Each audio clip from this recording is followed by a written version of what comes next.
মাতাল হইয়া হিসু কমু দেয়ালে।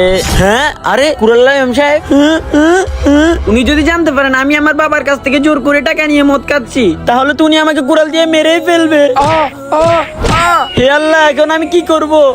কিরে, তুই আজকে নামাজ পড়স নাই? হ্যাঁ হ্যাঁ ইমাম সাহেব, আমি নামাজ পড়ছি। নামাজ পড়ছস ভালো কথা, তোর হাতে কি আছে দেখা আমাকে। উনি যদি জানতে পারেন আমি মদ খাচ্ছি, তাহলে তো উনি আমাকে কুড়াল দিয়ে মারবে। কিরে, বলবে কিনা? ইমাম সাহেব, আমার হাতে দুধের বোতল, আমি আমার ছোট ভাইয়ের জন্য দুধ নিয়ে যাইতাছি।